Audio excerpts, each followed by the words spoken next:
Welcome to Forest Namesake. So glad to have you here. I'm Valentine, and this is my mom, Martina. And welcome to some new subscribers that we recently gained. Yes. Hello. Today we're going to be talking about the subject of greed.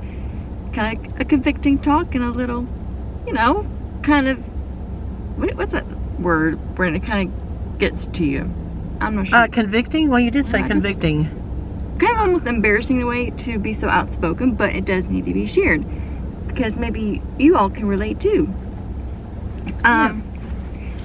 Before we get there, this kind of goes hand in hand with a video that we did for the members. I don't know when you're going to be seeing that video, but don't worry, Lord willing, it'll be coming where you can see it kind of firsthand what the situation was like. But this is just for you regular channel members, channel viewers. That's okay. Would you like to start? Well, I'll just begin with, did we say what the topic was on? Greed. Greed, right.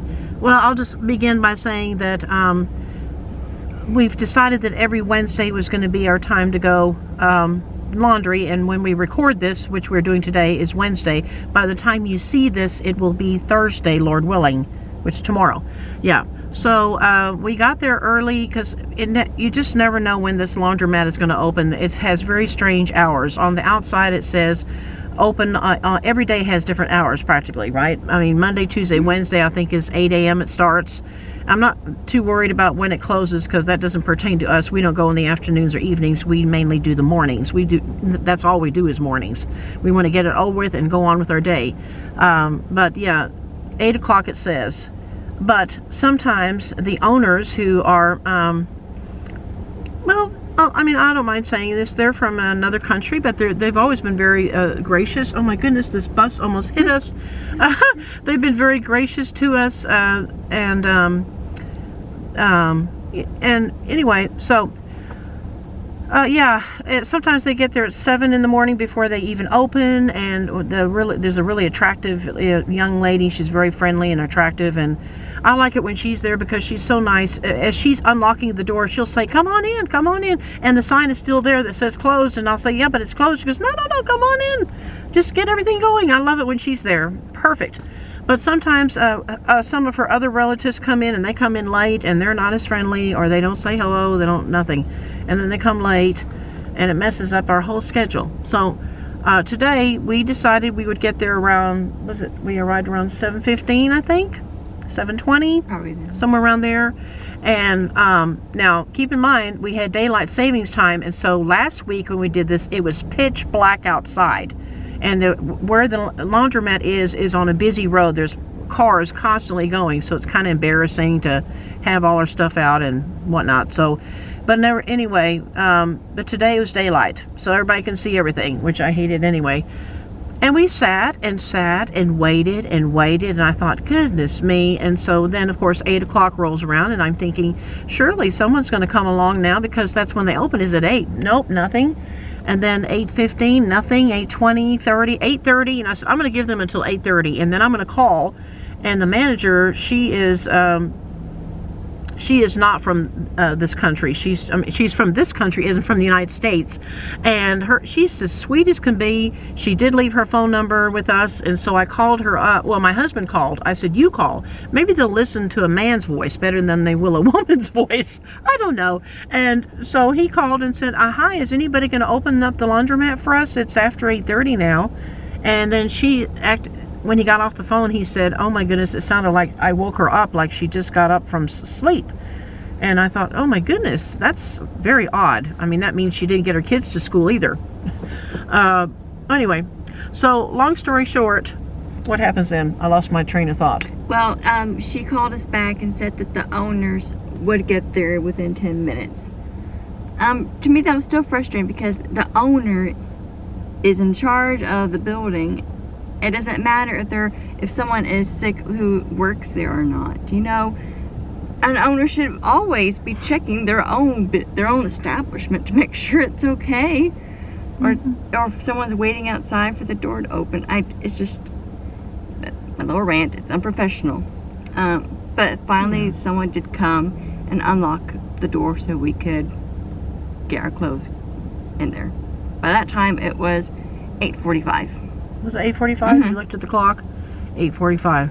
And then, would you believe it? We already had our bags out on the tailgate of our truck. My husband got all those bags ready, and out of the blue, just like a minute or two after this lady opens the door, here comes a car out of nowhere with 2 people in it, and they're going to do laundry too. And I thought, wow, they must know each other. She must have called them up and said, I'm going to open up the door now, so come on down before it gets crowded in here.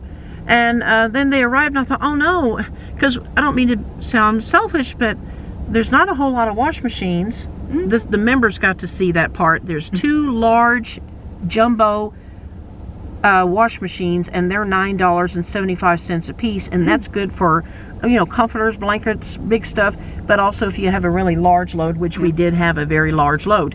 And then they have about, is it 4 small ones, I think? Maybe 4 or 5. 4 or 5 small ones, and they're $4.75 a piece. And to me, they look kind of small, but they say you can put a bunch of stuff in there. You just gotta stuff them, but we can do it. Right. So anyway, so when we got in there, we were like, oh no, let's beat this. All I could think about was, let's beat whoever's arrived now. We got to get in there before they can. So I just kind of hurried up. I didn't even look at them. We just scurried on in there as quickly as we could. I think I even hurt my elbow. I know I hurt something getting in, kind of scratching my elbow, trying to get in, squeeze myself into the door, and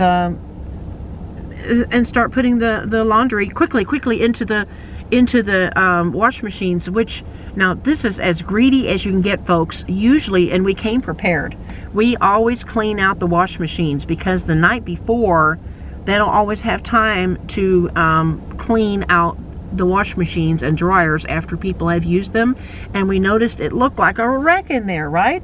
Trash. And I'm not, no everywhere. offense, folks, I'm not going to say that they didn't have time, because, like I said, they're owners. Right. When the establishment's done, you sweep or mop or make sure the vents of the dryers are cleaned out, that kind of stuff. Or clean out the trash can was overflowing like a fountain of water full of trash. It was disgusting. The floors were, you members, you'll get to see that, and wow.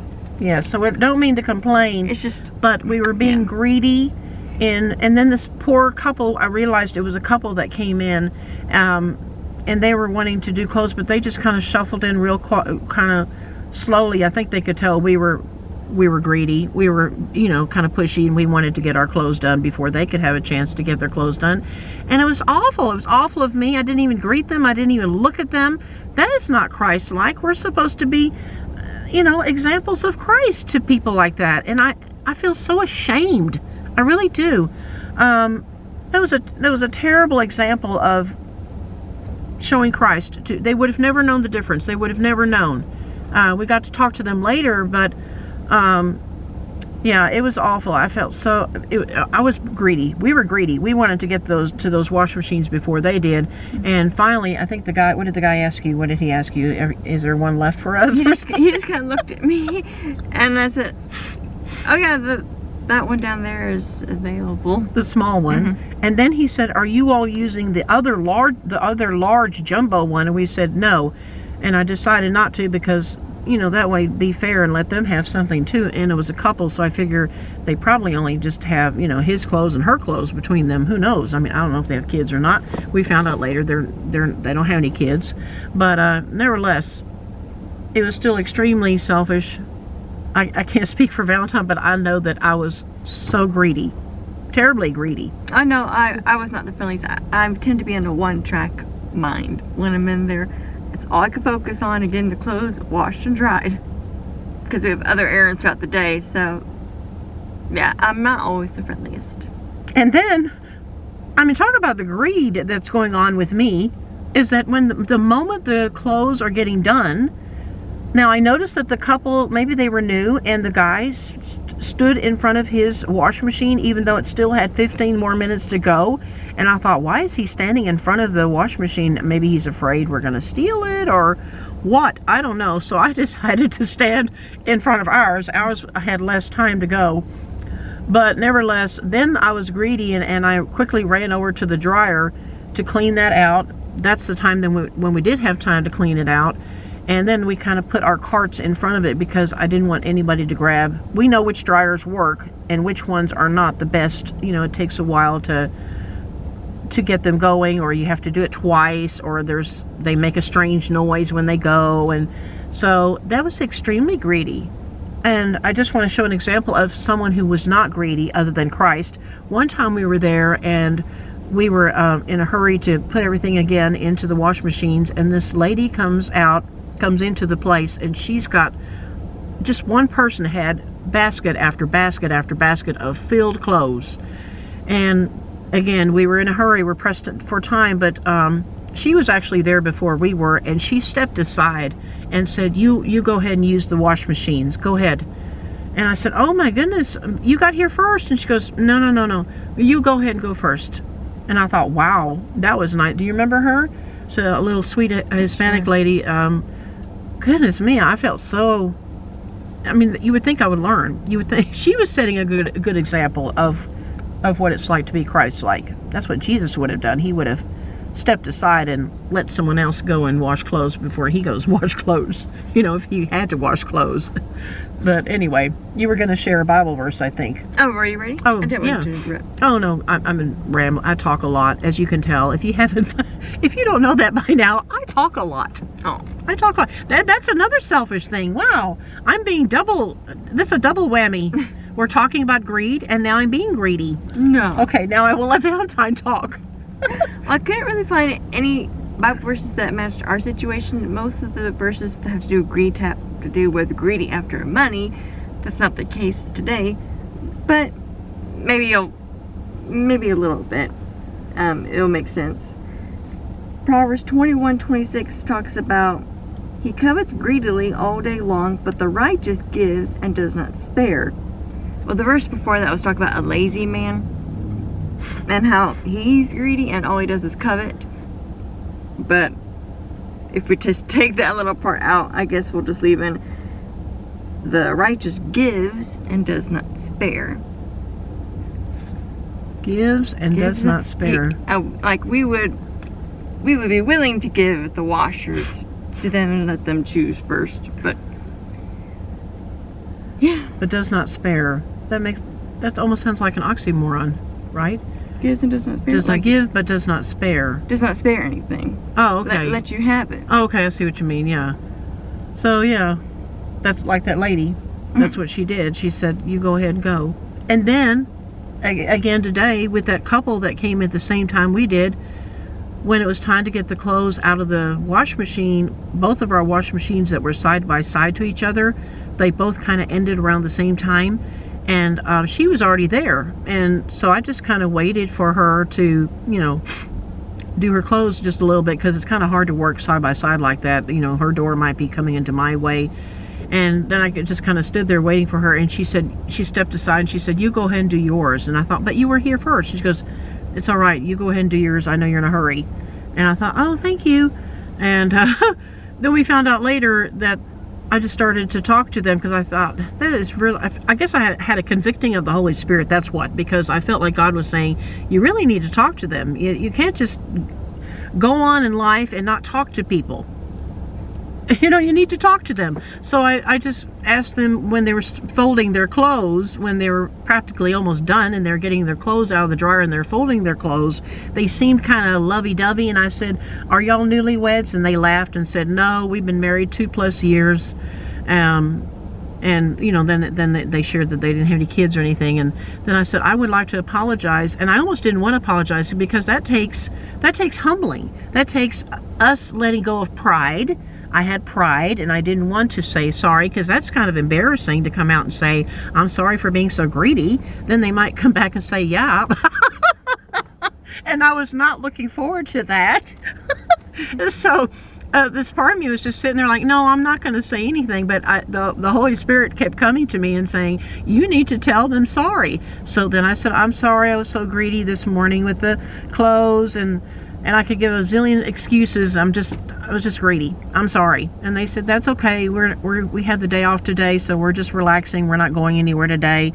Obviously, you need to be somewhere. And I said, yeah, I have to pick up my son from where he's at and take him to work. So, but still, that's no excuse. So, as Christians, we should not be greedy. Right? Right. Right.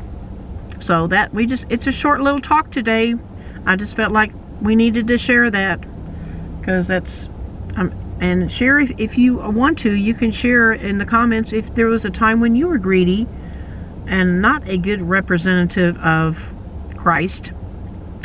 And yeah, and if not, that's fine. Or you can send us an email, because that is a private thing. Not a whole lot of people are going to come out now and say, oh yeah, I was greedy on so and so time. But I just felt convicted, like we needed to do this video, because a lot of times we may seem like a perfect family, everything's wonderful, we do no wrong. No, we all fall short of the glory of God. So we do sin, we do fall short of the glory of God. Don't always make the best choices in life, and then we can be greedy. Or not very social. Yeah, and not social too. I was thinking, we are definitely not Christ-like here. We're not talking to anybody. And then, some other people came in later, and we didn't even say hello to them either. That's just so rude. Rude. That's all I can say on that. Okay, I've talked enough. Did I make you feel embarrassed? No. Sometimes I embarrass Valentine. She's not quite as open, right, Valentine, about things as I would be. Well, my situation was just a little different than my mom's. I was more on the I don't want to talk to anybody right now kind of thing, because that's all I could think about was just washing and folding, and that's all that I could focus on. So that's my sin issue.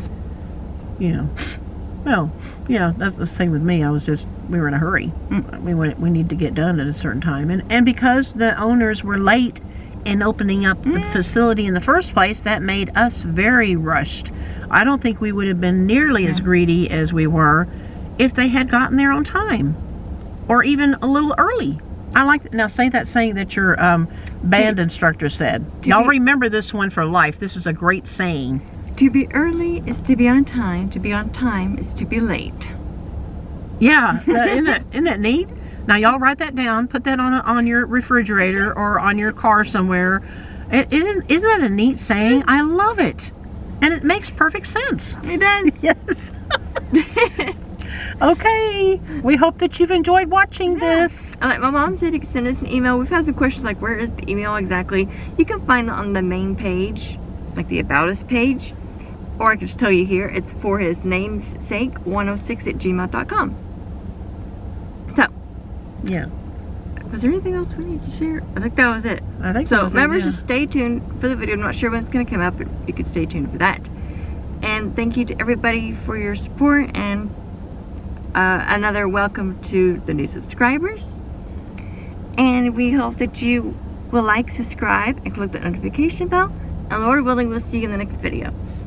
Bye. Bye-bye.